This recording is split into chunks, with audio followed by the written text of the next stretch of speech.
The photograph is ordinary at first glance.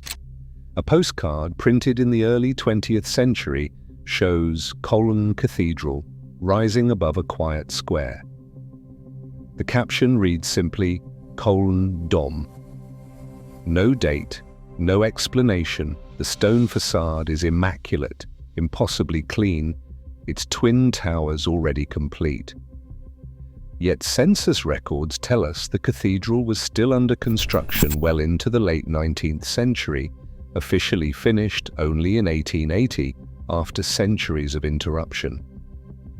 What arrests the eye is not the cathedral, but the absence around it. The square is empty, no crowds, no workers, no scaffolding. The streets are wide, paved, orderly, prepared for a city larger than the one the census claims existed at the time. According to municipal population records, Cologne had fewer than 150,000 residents during parts of the alleged construction period. So who built this, and for whom? Perhaps it is just an early morning photograph, or perhaps the photograph is not documenting construction at all, but inheritance. And if this cathedral was not built in the way we are told, what else beneath our cities was merely found? The accepted narrative is comforting. Cologne Cathedral stands as the triumph of patience, begun in 1248, abandoned for centuries, then heroically resumed in 1842 as a symbol of German unity and romantic nationalism. Textbooks describe a proud industrial nation rediscovering medieval blueprints and finishing what time and war had interrupted. Period lithographs show scaffolding clinging to the towers like climbing vines. Stonecutters pose with chisels, their faces set in determination. The story is one of continuity, of inheritance through preserved knowledge, not through mystery. The official records present a timeline of gradual progress. Construction resumed under Prussian supervision, donations poured in from across the German states. Master craftsmen studied the original plans. Stone was quarried from the same deposits used centuries before. By 1880, the twin spires rose complete against the Cologne skyline, and a completion ceremony drew thousands to celebrate German cultural achievement. And yet embedded within these same records are quiet oddities that resist explanation. There are completion timelines that accelerate unnaturally fast. Stone volumes were quarried and placed at speeds that rival modern construction techniques. There is a near total absence of worker housing records proportional to the labor force such an undertaking would have required. At first, these are footnotes, curiosities mentioned in passing by local historians. Official history does not lie outright. It simply speaks softly around its seams. If thousands of skilled workers labored here for nearly 4 decades, where did they sleep? Where are the rental records and the boarding house registrations? The records are strangely quiet where they should be loud. The Prussian census data from 1816 through 1871 presents a picture of steady, predictable growth. Cologne expands gradually from a provincial city into a regional center. The numbers behave as expected, with no sudden surges that would indicate mass immigration, and no unexplained gaps that would suggest population loss. The city modernizes in step with the broader German territories. Census tables show Cologne with approximately 50,000 residents in 1816, growing to around 129,000 by 1871.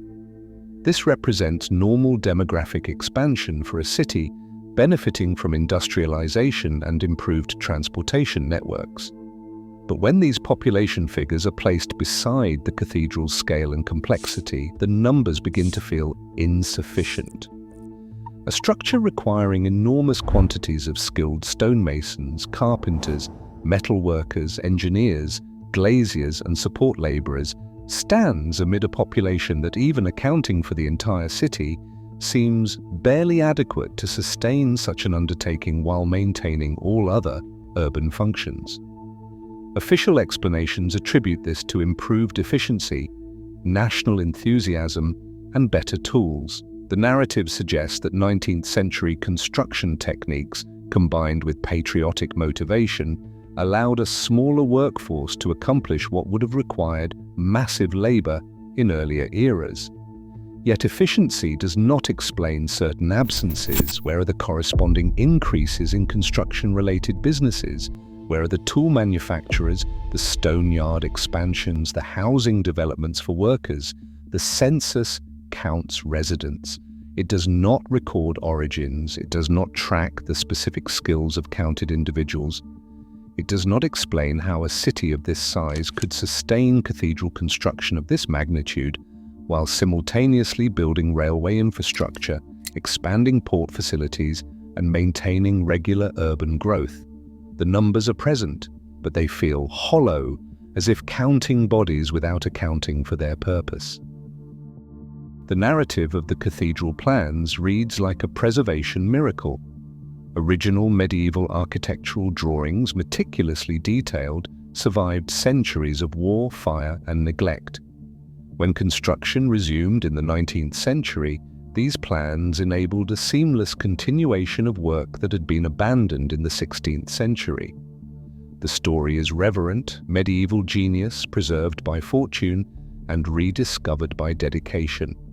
Archivists celebrate this survival as extraordinary.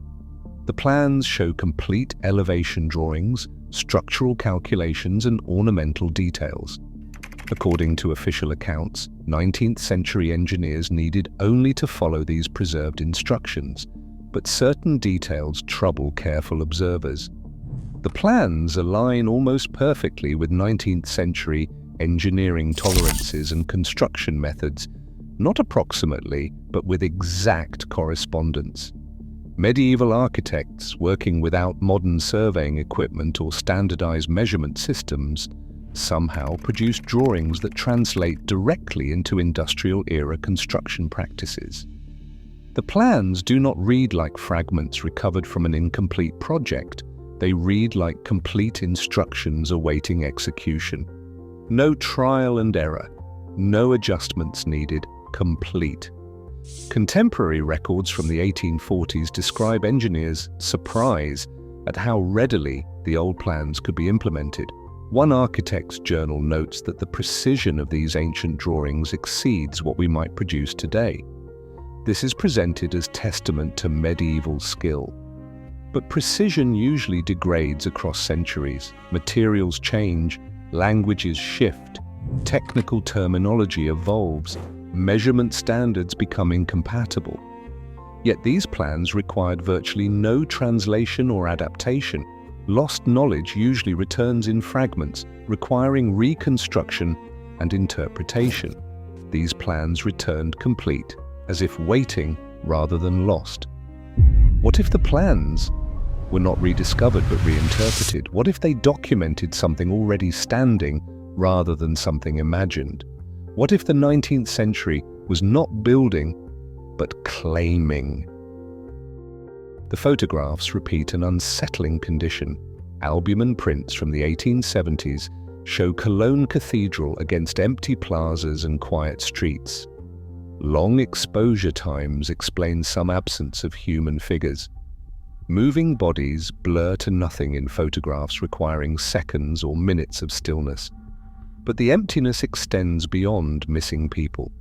The streets themselves feel prepared for crowds that have not arrived. Lamp posts stand installed at regular intervals. Paving stones lie precisely fitted. The infrastructure of urban density exists without the density itself. One photograph, dated about 1875, shows the cathedral's western facade. The stone is clean, weathered uniformly, showing no signs of recent construction debris or scaffolding damage. The square around it extends wide and finished.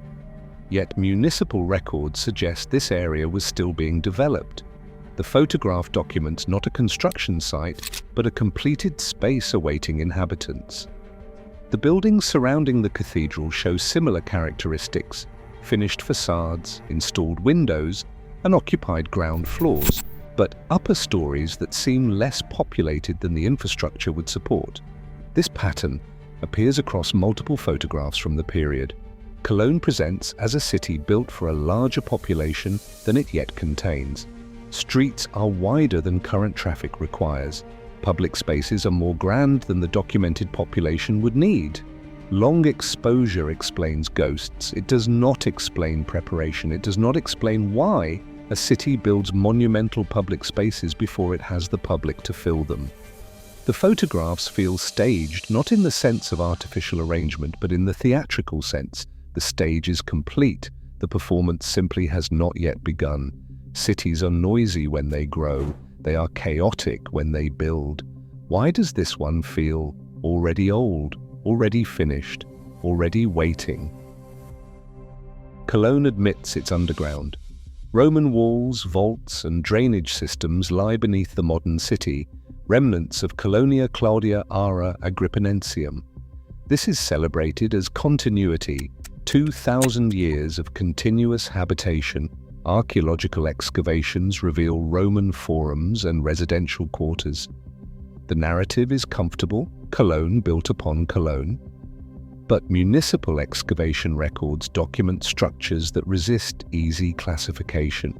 Arched chambers are too tall for typical Roman usage. Stonework is too uniform for medieval adaptation. Drainage systems align with 19th century street grids rather than ancient Roman roads. Tunnel networks connect in patterns suggesting coordination beyond what medieval adaptation would require. Official archaeology labels these medieval renovations or early modern infrastructure improvements. The explanation posits centuries of modification and repurposing, yet renovation usually shows its seams. Adaptations reveal themselves through material changes, through incompatible jointwork, through visible evidence of multiple construction phases. Stone types change. Techniques shift. These underground structures show remarkable uniformity, consistent stonework, aligned systems, integration that suggests single-phase construction rather than accumulated modification. Excavation reports note the surprising preservation and unexpected coherence of these subterranean spaces. One excavation report from 1897, examining cellars beneath buildings near the cathedral, describes chambers of uncertain date, possibly Roman in origin, but constructed with techniques and precision more consistent with recent practice. The report does not resolve this contradiction, it simply documents it. What if the cathedral was merely the visible layer of something much larger beneath? What if the Roman designation provided a convenient explanation for structures that actually predated or post-dated Roman occupation? Renovation leaves scars where old meets new. These underground spaces show precision where they should show patchwork. They show planning where they should show accumulation. Major construction projects generate mortality statistics. Workers fall, scaffolding collapses, stone-cutting accidents occur.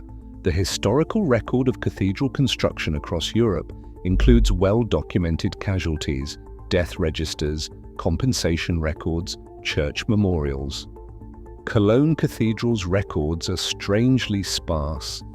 Hospital intake logs show no unusual spikes in construction-related injuries. Parish death registers contain no clusters of stonemason deaths during the supposed peak construction years. Municipal compensation records show no patterns of widows' payments proportional to a workforce of thousands engaged in dangerous high-altitude work. One would expect proportional tragedy. 19th century construction was lethal. Cathedral construction specifically, work at extreme heights with heavy stone, should have generated regular casualties across nearly 4 decades. The silence is conspicuous. Not complete absence, but far fewer than the scale of work should produce. Similarly absent are the indirect traces of large-scale labor, expanded cemetery sections, increased demand for medical services, growth in insurance schemes, establishment of worker aid societies. One document survives from 1867, a brief notation in a municipal health office ledger stating injuries reported from cathedral works, 3, this quarter. 3 injuries in 3 months during what official histories describe as peak construction intensity. Perhaps record-keeping was poor, perhaps accidents were underreported, perhaps workers' deaths were recorded in home parishes rather than Cologne itself. Or perhaps the workforce was smaller than claimed, or shorter term, or less present. Absence of records is not proof of absence. But an absence this complete across multiple record-keeping systems suggests something more than poor documentation. Silence can be louder than tragedy. Missing graves can reveal more than filled cemeteries. Who builds monuments without leaving proportional traces in death registers? The pattern extends beyond Cologne. Across Europe, cathedrals complete themselves during the same narrow historical window, all framed as restoration of interrupted medieval projects, all aligned with rising nationalism. Pattern synchrony. Notre Dame in Paris undergoes major restoration beginning in 1844 under Eugène Viollet-le-Duc. Photographs from mid-century show a building that appears remarkably intact before restoration begins. Notre Dame Milan Cathedral officially completes in 1965, but major work concentrates in the 19th century. A structure begun in 1386 suddenly accelerates toward finish across the same period that sees Cologne's completion. Milan, St. Vitus Cathedral in Prague follows similar timing. It was begun in 1344, abandoned, then completed between 1873 and 1929. St. Vitus Westminster Abbey's western towers complete in 1745, but undergo significant 19th century restoration. Westminster Ulm. Minster's tower reaches completion between 1844 and 1890. ULM Minster. The synchronicity is striking. Across a continent, separated by hundreds of miles, multiple societies simultaneously decide to complete their unfinished Gothic cathedrals, all during the same century, all using the same justification of cultural renaissance and national pride. Synchronicity, the official explanation, is the Gothic revival movement, a widespread romantic enthusiasm for medieval architecture that inspired restoration projects across Europe. This movement is well documented in art history and cultural studies. Gothic revival. But Gothic revival explains style preference. It does not explain continental synchronization. It does not explain how multiple societies simultaneously discovered the technical capability and financial resources to complete centuries-old projects. Explain. One coincidence is chance. A continent is pattern. Something coordinated these completions. Something synchronized the timeline. Something. The 1893 World's Columbian Exposition in Chicago constructed an entire city in Jackson Park, the White City, so named for its uniformly white painted buildings. Official records claim the fair's major structures rose in less than 3 years, built primarily of staff, a mixture of plaster and fiber. Photographs show monumental neoclassical buildings, grand boulevards, functioning electric lighting, and comprehensive water features. The exposition covered more than 600 acres, more than 200 buildings. The neoclassical scale is striking. Visitor accounts describe solidity, buildings that felt permanent despite their temporary designation, systems that functioned with a complexity suggesting longer development. The solidity of the testimonies is repeated. After the fair closed, fire destroyed most structures in 1894. The official explanation is that staff construction proved highly flammable. Only a few buildings survived. The Palace of Fine Arts became the Museum of Science and Industry. The fire that followed is part of the official arc, but photographs taken during construction show stone-like facades, substantial foundations, and architectural details that seem overbuilt for temporary structures. Visitor testimony describes buildings that seemed as if they had always stood there. Those observations emphasize the sense of stone permanence. Other world fairs follow similar patterns. The 1889 Exposition Universelle in Paris produced the Eiffel Tower, officially temporary, ultimately permanent. The 1851 Great Exhibition in London demonstrated vast interior spaces at a scale that seemed impossibly ambitious. These expositions are described as demonstrations of industrial capability, but the speed itself becomes suspicious. Complete urban infrastructure in 2 years, functional systems coordinated across hundreds of acres. The speed of construction invites scrutiny. What if these fairs were not demonstrations of what could be built, but revelations of what already existed? What if temporary designation provided cover for displaying inherited structures? What if these events were partly acts of reattribution? The fairs end with fire, with demolition, but the photographs remain, documenting solidity that should not exist in temporary construction. German foundling hospital intake records from the 1870s through the 1890s show unusual patterns. Thousands of children appear with an identical notation, Herkunft unbekannt, meaning origin unknown. No parents listed, no surnames, no circumstances of abandonment. The official explanation cites urbanization and poverty. Rural families migrating to cities for industrial work sometimes abandoned children they could not feed. But the numbers spike dramatically during reconstruction periods, and the documentation is conspicuously uniform. Not varied circumstances, but repeated identical designation, origin unknown. One Hamburg orphanage register from 1881 shows 147 admissions in a single year. Of these, 89 are listed as Herkunft unbekannt. No family names, no baptismal records, just intake dates and age estimates. Similar patterns appear in orphan train records from America. Between 1854 and 1929, 250,000 children were transported from East Coast cities to rural areas. Many records show incomplete information about origins. They simply appear in institutional custody, their histories beginning at intake rather than at birth. Incubator baby exhibitions toured America and Europe during the 1890s through the 1940s, displaying premature infants at world fairs.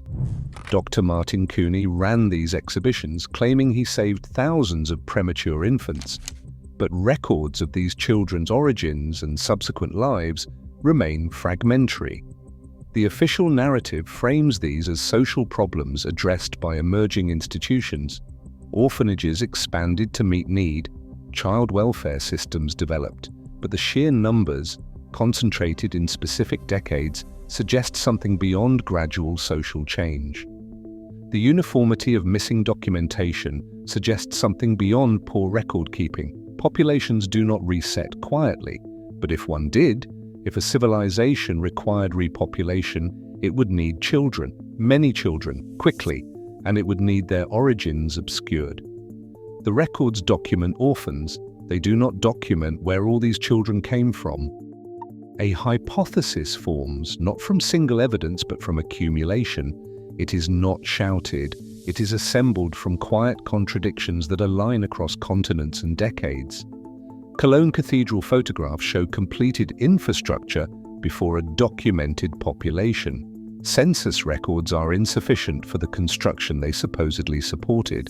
Underground chambers are too coordinated to be explained by accumulated adaptation. Cathedrals across Europe reached completion in synchronized decades. World fairs built monumental exhibition cities. Orphans appear without origins. Individually, each anomaly can accept an explanation. Long exposure times, efficient construction, Gothic revival enthusiasm, urbanization trauma, poor record keeping. But together the pattern suggests something else. What if a prior civilization existed? What if it left infrastructure substantially intact? What if population diminished or was removed? What if the 19th century was not building, but inheriting, moving into prepared spaces and claiming existing structures, repopulating abandoned infrastructure? What if the cathedrals were not completed, but merely attributed? What if the world fairs displayed inherited buildings under the cover of temporary construction? What if the orphans represented the first generation of controlled repopulation, children without histories because they were meant to begin history rather than continue it? The The reset hypothesis emerges, not collapse, but replacement, not destruction, but transition. A prior world left its physical infrastructure, a new population was installed, an origin story was rewritten to begin at inheritance rather than at construction. This is not proof, this is pattern recognition. It is asking what explanation would reconcile contradictory evidence. Evidence that supports the hypothesis includes the sudden appearance of completed infrastructure, insufficient population for the claimed construction, synchronized completion dates, orphan waves without proportional demographic disruption, and underground systems that are unusually coherent. Complications include documented construction records, preserved medieval plans, and photographic evidence of ongoing work. The hypothesis does not require denial of all official evidence. It requires reinterpretation. What if documented construction was attribution work, finishing touches, modifications, or deliberate claiming? What survives catastrophe is not memory but utility. Cities continue functioning regardless of who occupies them. Infrastructure serves whoever inherits it. Cathedrals are very useful as symbols, as centers, as anchors of legitimacy. If cities were inherited rather than built, property law confronts a philosophical crisis. Who owns a city that predates its occupants? Official property transfer records from the 19th century show patterns of formalization. Parcels that previously existed in customary use becoming legally defined. This is framed as modernization, a natural progression from traditional to legal systems. The timing concentrates in the same decades that see cathedral completions, world fairs, and orphan surges.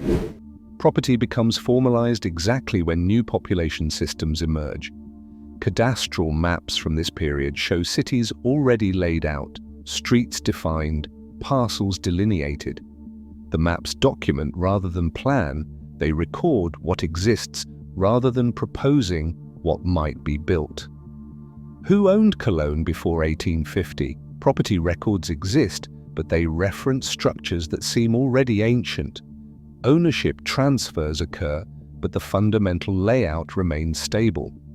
If the cathedral was inherited, then citizenship becomes not descent, but assignment. You belong because you were placed here, given a role, assigned a position. This has implications. Genealogical research depends on continuity, on parish records, on property transfers, on family documentation. But if populations were installed rather than descended, genealogy becomes documentation of assignment rather than a tracking of lineage. Many European genealogical records show gaps around the early 19th century. This is not an absence of records, but changes in record-keeping systems and shifts from religious to civil registration. The official explanation is modernization. An alternative interpretation is a controlled restart of documented lineage. You cannot remember what you never lived, and you cannot mourn what you were never told existed. The emptiness in those early photographs takes on new meaning. Not cities waiting to be filled, but cities waiting to be repopulated, not construction sites, but stages prepared for new actors. Educational reforms swept Europe and America during the 19th century, establishing standardized curricula and required attendance. This is celebrated as the democratization of knowledge. But standardization also means uniformity of narrative. Textbooks teach the same history, the same origin stories, the same progression. Alternative interpretations are not presented, and contradictory evidence is not examined. Textbook production concentrates in the same decades that show the other synchronicities. Prussia establishes mandatory education in 1825. France formalizes a national curriculum in 1833. Britain passes education acts throughout the 1800s. The official explanation is social progress. Industrial societies require educated workforces. Democracy requires literate citizens. But uniformity serves another purpose. It establishes consensus reality. It defines what can be questioned and what must be accepted. Stability requires forgetting, not absolute erasure, but selective memory. The past becomes simplified, linearized, made comfortable. Anomalies are explained away or excluded, and alternative possibilities are marginalized. Architecture helps. Once a cathedral is attributed to medieval construction completed in the 19th century, that attribution solidifies. Textbooks repeat it. The attribution becomes fact through repetition. Institutional authority manages collective memory, universities determine legitimate scholarship, archives decide what gets preserved, museums choose what gets displayed. Together, these institutions create boundaries around acceptable interpretation. And forgetting requires authority. Someone must decide what is remembered and what is dismissed. This is not necessarily sinister. Societies need shared narratives to function. Some forgetting is functional, but functional forgetting does not mean the forgotten was unreal. The evidence dismissed as anomaly does not cease existing. It simply waits in archives, in photographs, in the silence of empty squares. Beneath Cologne Cathedral, maintenance tunnels extend through the underground. Modern utility workers access these spaces for electrical systems, drainage maintenance, structural monitoring. These are standard urban systems, but workers describe something unexpected. Stone chambers that predate modern utility installation, drainage systems that align too perfectly with surface streets, arches and passages that show uniform construction across spaces officially dated to different centuries. Official explanations are always available. Roman foundations repurposed, medieval cellars adapted, 19th century engineering that rebuilt extensively. One maintenance engineer interviewed for a local history project in 1987 said the underground is more organized than it should be for accumulated construction. It feels planned as a single system. The interview was documented but not emphasized, the kind of observation that gets recorded but not amplified, because amplification would require asking uncomfortable questions. If the underground is too coherent, what does that imply about surface structures? The cathedral's crypt shows similar peculiarities. Stone-cutting precision, uniform weathering, systematic layout, all explainable through various technical justifications, all slightly unsettling when experienced directly. We did not build on ruins, we moved into them, and we are still living inside the aftermath. The cities function, the systems work, the cathedrals stand. But the origin story may be an inheritance story. Maintenance continues, the cathedral receives structural monitoring, life proceeds normally. But beneath the normal operations, the stone remembers something different from what we are told. Not evidence that overturns official narrative, just evidence that sits uncomfortably within it. The silence in those underground chambers echoes differently when you understand what questions to ask. The photograph returns, a postcard showing Cologne Cathedral rising above its empty square. The caption reads, Köln Dom. No date is given and no explanation is provided. The towers complete, the streets prepared, the square waiting. Everything in place except the population to fill it. The photograph no longer seems ordinary. It seems like evidence. Documentation of a condition that official narrative struggles to explain. Completion before population, infrastructure before inhabitants.